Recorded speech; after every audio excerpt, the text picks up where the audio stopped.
saka tayo mag-initial charge. Sa initial charge naman po, depende yun sa battery na napunta sa inyo. May mga client kami, nag-initial charge sila ng 10 hours, 12 hours, 14 hours, depende sa battery na napunta sa inyo. Ituturo ko na lang po mamaya kung paano magiging itsura ng charger pag full bat na siya.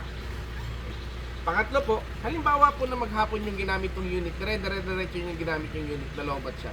Siyempre po, mainit ng battery kasi maghapon mo siyang ginagamit eh. Pagpahingain niyo po muna ang battery 15 to 20 minutes bago tayo mag-charge. Kasi lahat naman po ng charge natin umiinit din. Ayun. Then vice versa po, pagka nag-full charge ka, yung 8 hours ka nag-charge, iinit din yung battery, di ba?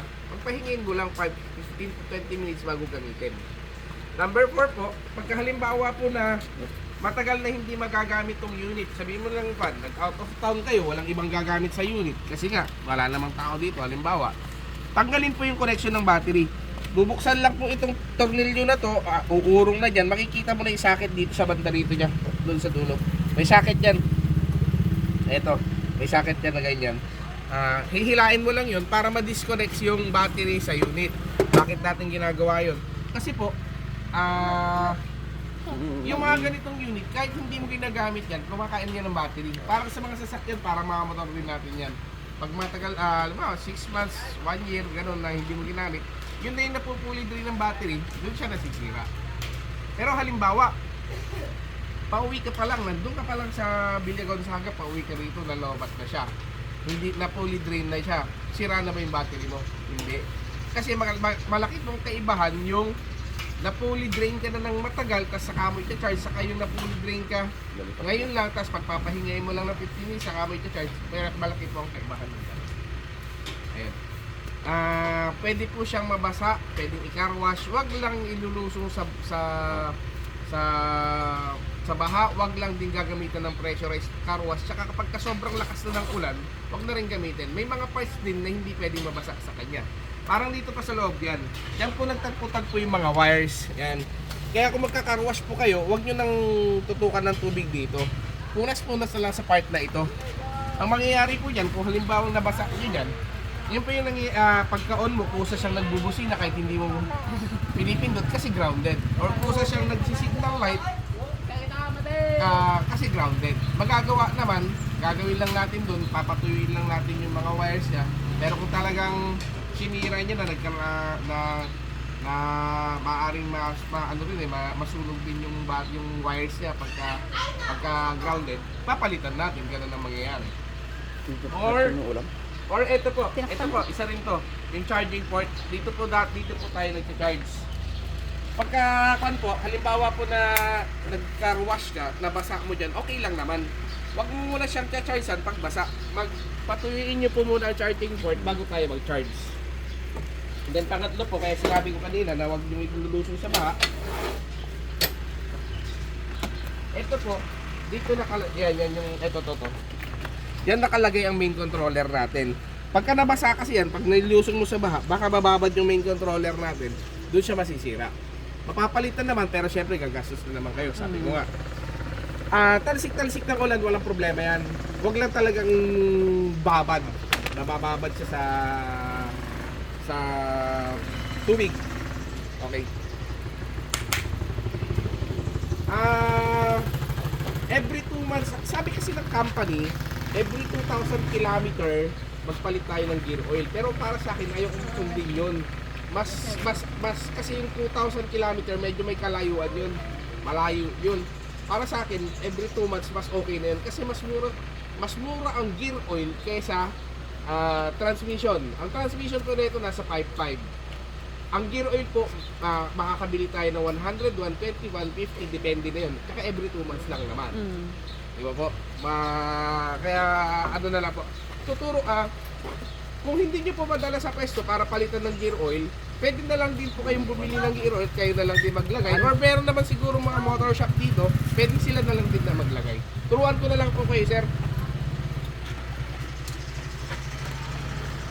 Ito po yung drain plug. Ito. Drain plug, ito yan. Yan. Siyempre, pagka tinanggal mo yan, tulo na ang gear oil. Pagka wala nang tumutulo, balik mo na. Okay, tapos baba mo na. Tapos, pagka maglalagay po, tanggalin po tong tatlong tornilyo na yan. Nakikita nyo po yung gitna na yon ng tornilyo na yun. Yung parang may butas sa gitna. Bubuksan nyo rin yan, tapos dyan nyo ilalagay ang gear oil. 100 ml lang po ang ilalagay. Kung ano yung mga ginagamit nyo sa mga motor ninyong automatic, yun po yun, yung gear oil na yun, yung mga Yamalube, ganun yun. Ayun. Okay, usage na po tayo. Ito po, kapag ka-single seater, pagka ito 2-seater natin siya, para mo yun, para mag-lock doon, then ilabas mo ito, igaganyan mo. 2-seater na yan. Tapos Tapos doon si yung sa Zoe. bata, hihilain mo lang. Tapos kapag ibabalik mo po, ganyan. Tapos kapag ibabalik mo naman ito, ibabalik mo ng ganun para hindi siya sasagpo. Tapos saka mo, hapakan mo ganun ulit. Okay. Then, pwede po natin siyang gamitin keyless or susi. Sa keyless po muna tayo. Dalawang pindot dito sa gitna, mag-on yan. Okay. Ayan. Pwede mo nang gamitin. Then dalawang pindot sa baba, mag-off. Or susi. Okay, pag susi mo ganyan, andar na yan. Meron siyang drive, pigain mo, andar na yan. Meron siyang reverse, pigain mo, atras na yan. Meron siyang speed 1, speed 2, speed 3. Speed 1, syempre, pinakamabagal. Speed 3, pinakamabilis. Pagkaakyatan po tayo, ang gamitin natin is speed 3. Hindi po siya katulad ng mga motor na manual na primera ang malakas. Hindi po. Ito po yung speed 3 ang malakas nito. Kasi, kumbaga may limiter lang yung speed 1. Pagka sa speed 3 po, binibigay niya buong power ng makina mo at ng gulong mo.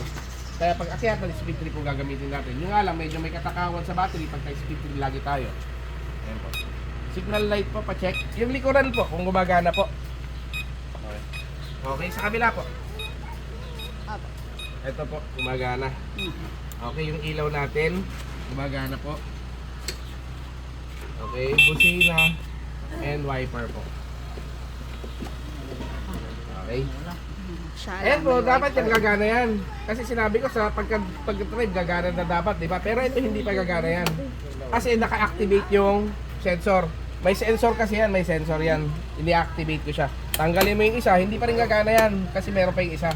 Ayan, gagana na siya. Ayan. Pagka reverse mo, atras na yan. Drive mo, under na yan. Okay? Ito naman po, preno sa likuran, preno sa likuran, preno sa harap. Mas malakas po siyang kumagat dito kaysa dito. Usually tanong nila bakit tatlo. Siguro po nilagay nila yan para sa mga PWD. Maaari, mga walang ganyan, kaya pwede pa rin mga preno. Ano po?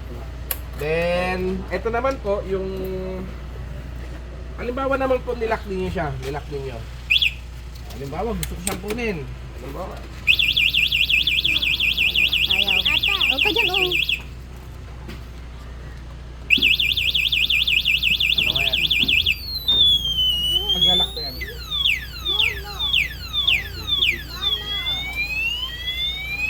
Unlock lang po. Or kung halimbawa, nakalock na ganyan. Tapos bigla mo sinusi. Ganun siya.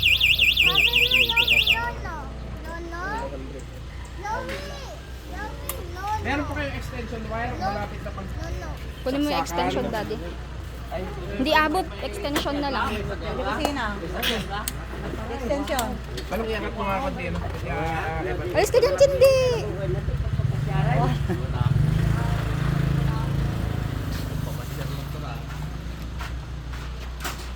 Wala lang akong pagparkingan eh. Ayun, akin. May exam si Tito King.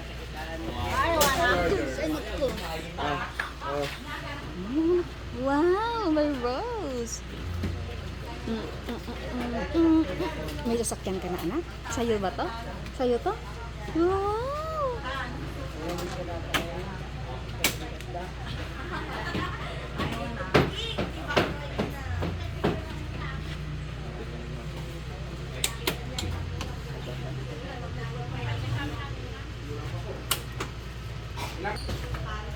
Nakita niyo po kulay green?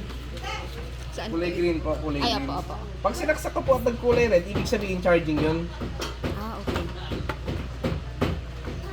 Pagka nagkulay green po uli, fully charged na siya.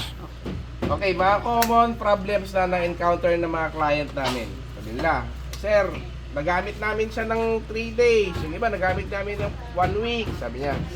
Tapos, first charge namin, ayaw mag-charge. First charge namin, nag-charge kami ng 10 hours, sabi niya. Nagkulay green naman, pero ang ginamit ko, 5 minutes lang, lalobat na. So, in-interview ko, paano ka po nag-charge? Sinaksak niya daw ng ganyan. Tapos, nung nag-charge ka po, may naglalaro pa na bata doon. Meron, sabi niya, pinaglalaroan nga ng bata. Eh pala naggalaw ng bata.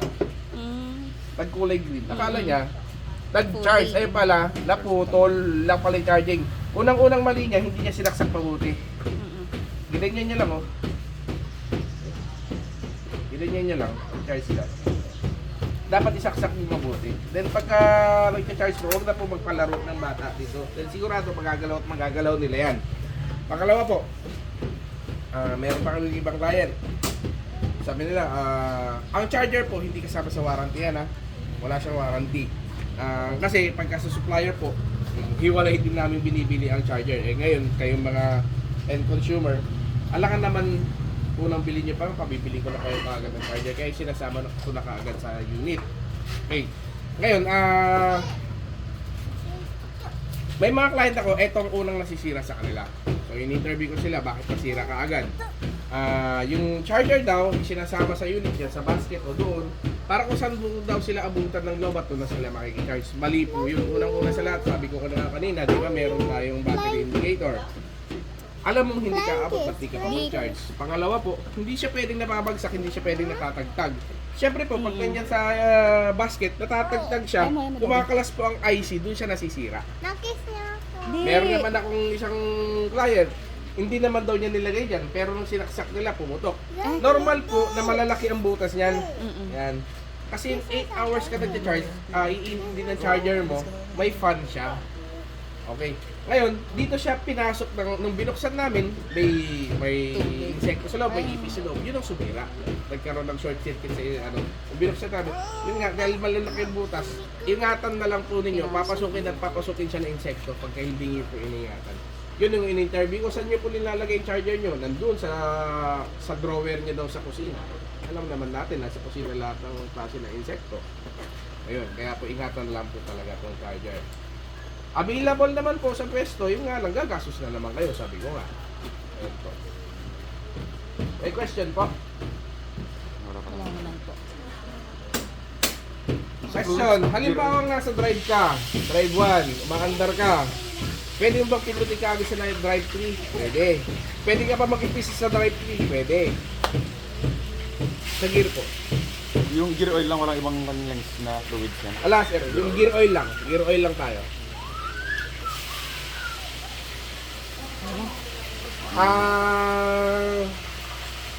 Tubeless. Tubeless. Ito Yes. ang gulong. Ano pa ba? Ano pa ba din ang yan? Pwede yung diesel. Sa bali. Yung ginagamit po natin na gear oil sa mga motor natin, yun po. Yung Yamalu. 100 ml lang po. Ilang yung full charge, ilang kilometers yan? 30? 30 to 35 kilometers per full charge sa isang tao na plain road. Pero syempre magbabago yan pag mabigat ang karga, akyatan. Syempre pag akyatan, persadong makina, mas malakas kumain ng battery. Pag mabigat, mas malakas, kaya niya naman, pero mas persado na naman yung makina, mas malakas na naman siya kumain ng battery. Ganon siya. And number 3, talaga medyo may katakawan sa number 3, yan. Kapag ka medyo palobat ka na, alam mo hindi ka abot, huwag mo muna gamitin number 3. Pag-number 1 ka muna, pagtyagaan mo muna para lang umabot ka. Ganon. Pero yung 1 bar pa naman yan, sir, mahaba pa yan. Mahaba pa yan. Yung nga lang yung sign para mag-charge ka na. Ayan po. And meron naman siyang lalabas na kwan eh. Ayun o. Lalabas yun. Yun. Charge na. Yeah, yung parang gas na sign niya, sir. Charge naman nakalagay. Ayun. Ayan. Lalabas yun. Indicator din flasher tsaka headlight. Ganun po. Ayos na po. Okay na po. Sir, pwede ako ng picture. Halika na, picture tayo, anak ko. Sinanay picture na.